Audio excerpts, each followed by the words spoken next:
All right, guys. It is March 2nd, year of our Lord 2026. Um, it's been a little while since I posted a video because my phone's been acting up. I don't know if somebody's messing with my phone government wise or not, but it's just recording straight through, but then on my files, it's chopped up like they're wanting something missed. I don't know what's going on with it, but it is something that is going on. So we'll see how this does today. Um,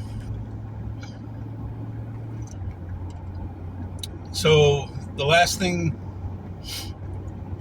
I don't even remember what we were talking about last time. It's been over a week. So what I'm going to do is start with what happened over the weekend. We bombed Iraq,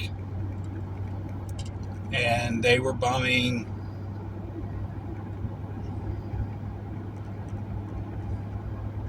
apparently they bombed Israel and a few other places. So needless to say, Iraq made a lot of enemies. So we'll see what happens.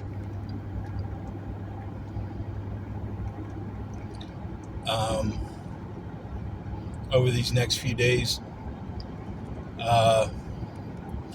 There was a news report that popped up today. I did not get a chance to watch it, so I'm not going to be able to comment on that. So tomorrow night is a blood moon, and they're saying that is Purim, which is a biblical ordeal. I don't know exactly all there is to know about Purim, but excuse me. There is a lot of stuff that is going on right now.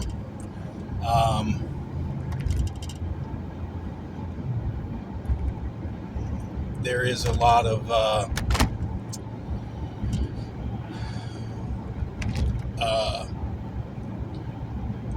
stuff going on here in the United States, a lot of stuff going on overseas.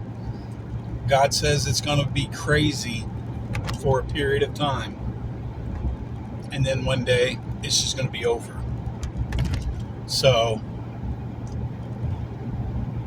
be thankful when that happens, and do not be prideful about things that are taking place.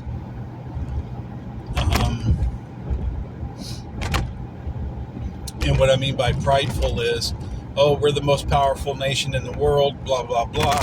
Everybody's beneath our boot. Don't do that.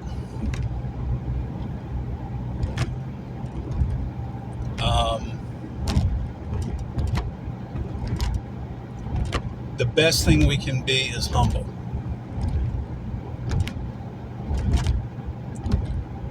Strong and humble. That's the best thing Americans can be right now. So I would go that route over going the route of pride and arrogance. So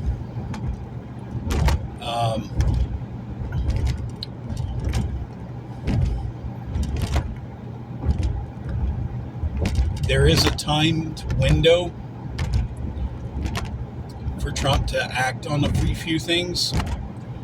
And if he doesn't act by a certain time, there's going to be certain events that's going to take place that's going to, it could make everything fall apart, or it can strengthen things, depending on how he handles these situations. A lot of people have been talking about it over the weekend, and we'll have to see. He did make a State of the Union address, and basically if you stop and look at the State of the Union address, stop listening to what's being said and actually look at what people are doing in the crowds. When the State of the Union address was, you will actually be able to see the bad people and know who they are. Even the ones behind Trump. Pay attention to their faces. Pay attention to what's going on.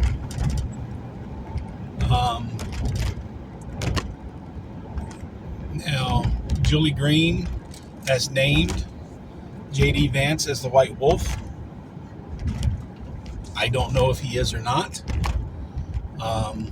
I believe in God. And if God says J.D. Vance is a white wolf, J.D. Vance is the white wolf. I'm not gonna tell God to prove it to me. God will prove it when it's time to be proven. He's not going to jump the gun to show me that I'm wrong or I'm right. We've got to take it at his time, and we got to take him at his word. That's it. That's what I'm doing.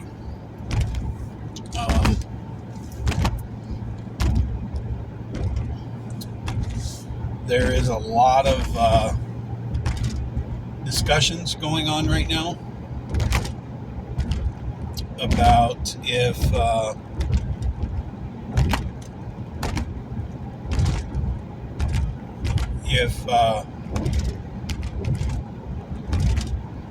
prophet and what's going on in the real world is actually going to happen.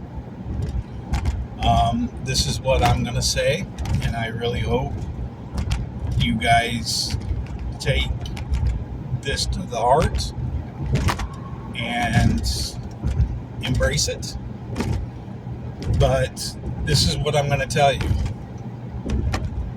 I don't care what the world does. I don't care what the world says. I care what God says, and I care what God does. What this means is, God said there is going to be a 24-hour period where you're probably going to have to stay at home. Or you're going to have to stay wherever you're at when this stuff takes place. Because it's going to be too dangerous for you to go from point A to point B.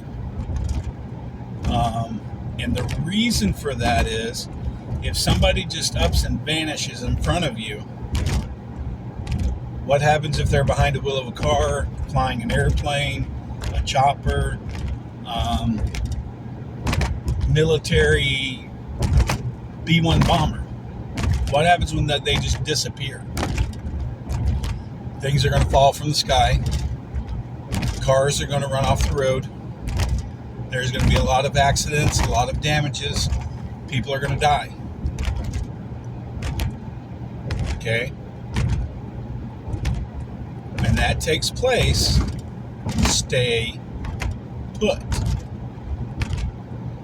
Oh, well, it'll be quick and easy for me to get home.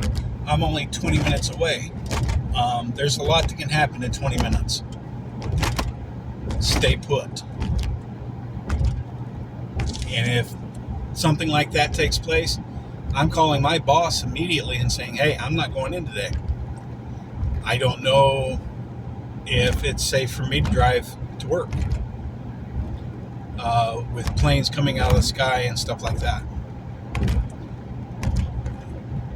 So I'm going to stay put.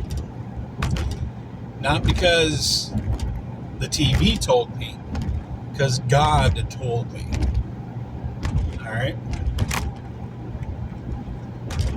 Listen to the prophets and trust in what they say.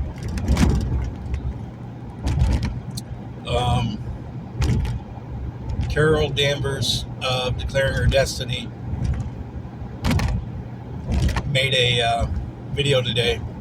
And basically God was saying that nobody's really ready for what's fixing to happen except maybe Christmas, Kent Christmas is ready, but nobody else is really ready for what's coming. If you have extra Bibles laying around, you're probably going to need them to give them out to people that are coming to Christ because of all this. If people know that you are a Christian, they're probably going to be calling you, knocking on your door, saying, hey, can you please ask God not to take me during that day? And I'm going to be honest with you. There's going to be a lot of people coming to God on that day. Our job is to direct them to God.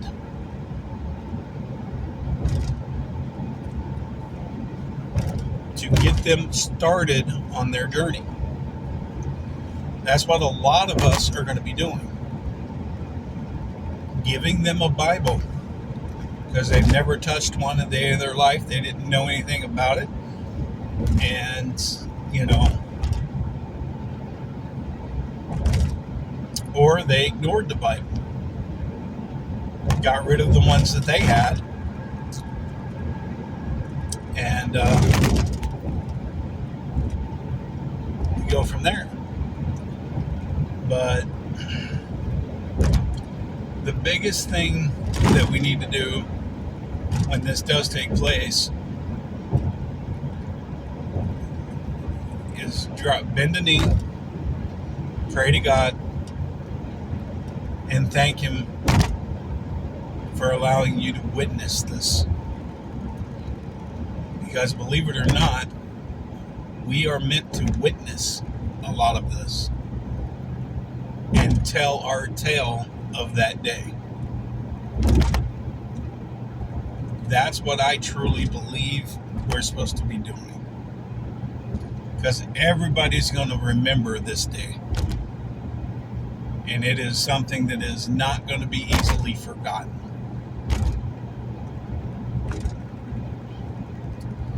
So after that day, there's been talks of a 10 days of darkness type thing. I've been told it can go from 3 to 10 days. I don't know. But after the 10 days, that's when the health and wealth and all that will kick in. A lot of the stuff is supposed to be kicking in before July. That's what I have understood. I don't know exactly how everything's going to work out, guys. I'm not behind the curtains.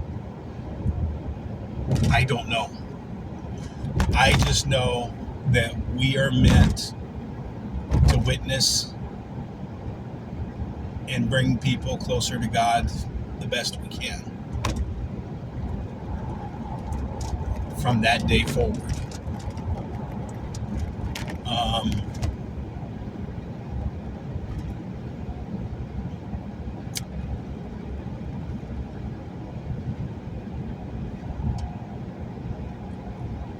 I just think that we all need to sit down and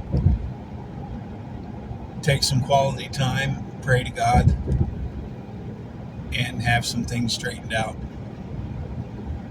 If you're doubting everything God is telling you, you might want to sit down and pray. If you don't believe in God and you're listening to this, I'm going to tell you right now, it's very simple to talk to God.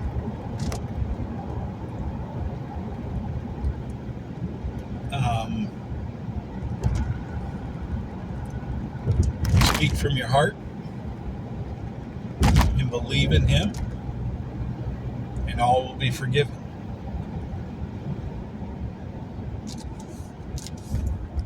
If you can't speak from the heart and you just regurgitate what somebody else tells you and you don't believe it, it's not going to be effective. That's like, I'm not making fun of anybody here, but Julie Green says you have to speak things with power. You know, basically she's saying shout it instead of mumble it. But here's what I've understood. I haven't shouted my prayers. I haven't spoken in a high voice like I am right now with my prayers. But I do speak my prayers. Not in my mind, but out loud. And it's more of a whisper to God. And did you know God has healed my wrist of the tendonitis, the carpal tunnel, whatever it was in my wrist? I don't have the problem with it anymore. I'm not doing anything with it. I did a little bit of therapy for a few days, and I don't have any problems with my wrist anymore. I was having problems with my ankle from when I rolled it really bad, almost broke it when I was really young. And now I'm not having any problems with that. God healed that. So when she says for you to speak it with authority, you don't have to shout it. A lot of people shout it thinking that's authority. That's not authority. A lot of people shout from fear, control. They shout for numerous reasons, but that's not where authority comes from. Authority comes from confidence in yourself. So you don't have to be loud about it. I wasn't. I'm not screaming at the top of my lungs for God to hear me.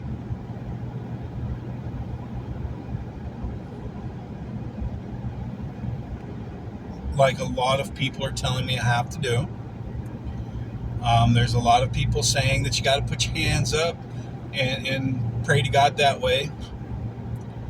I've never done that, and it seems like God is listening to me. So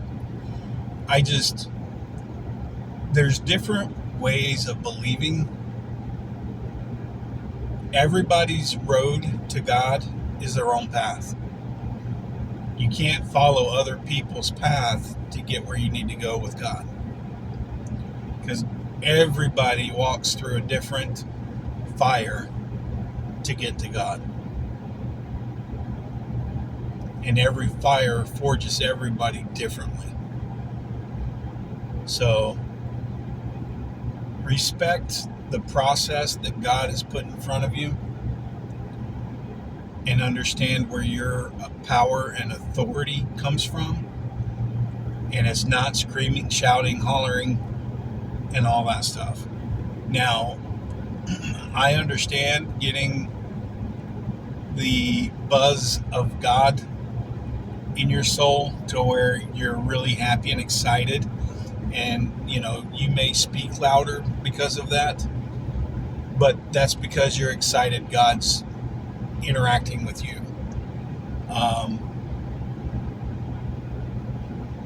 But you don't have to be screaming and hollering every day for God to hear you. Okay?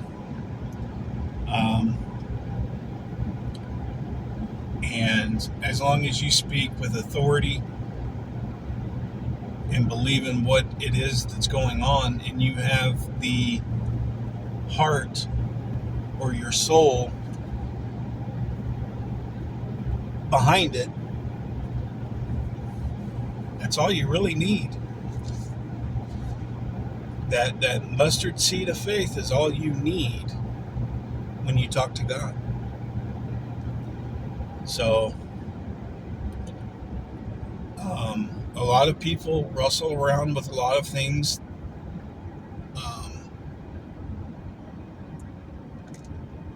that they think they're not worthy of God's presence or God talking to them or God healing them, or so they just don't talk. This is what I'm going to tell you. As a man that was broken before I met my wife, and as a man that has gone through almost 50 years of life of all kinds of problems, it's okay to go to God dirty. He will help you get clean. It's okay to ask for forgiveness.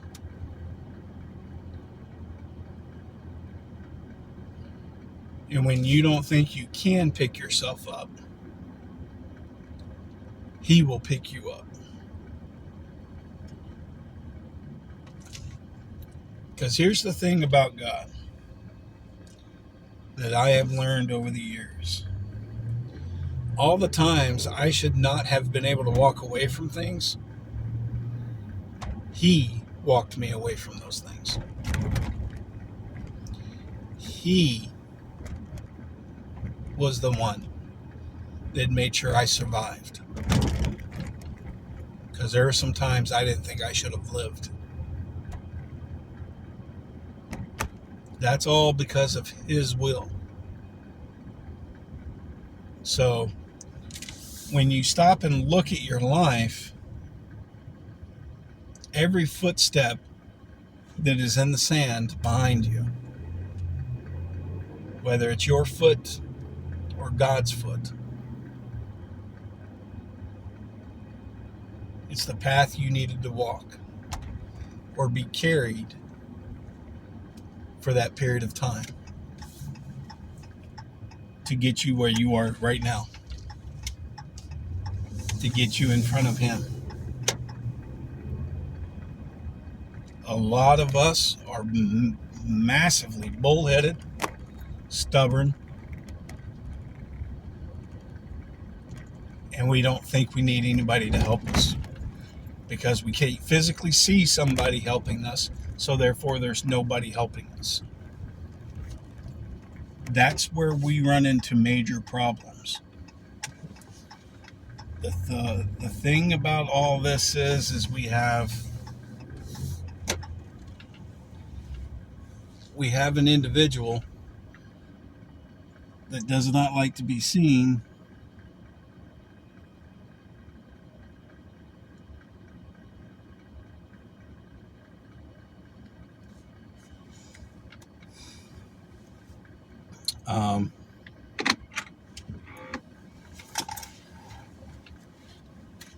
but loves to help. So stop trying to clean yourself before you see Him. And if you're still wrestling around with issues, with addictions and all that stuff, God will help you fix that as you go. It's not going to be a snap the finger and instantly no more bad problems. It's not going to happen like that. At least that's been my experience. But you may be going longer without the issues till eventually you're like, okay, why did I relapse? And then it's like, okay, how do I fix this? And to fix it, you may have to put yourself in a position to where you're only doing certain things and cutting everything else out. So He will help you figure out the best way for you to live your life. So let Him do His job. All right. You guys be safe. You have a good night. God bless you. God loves you. Remember to pray.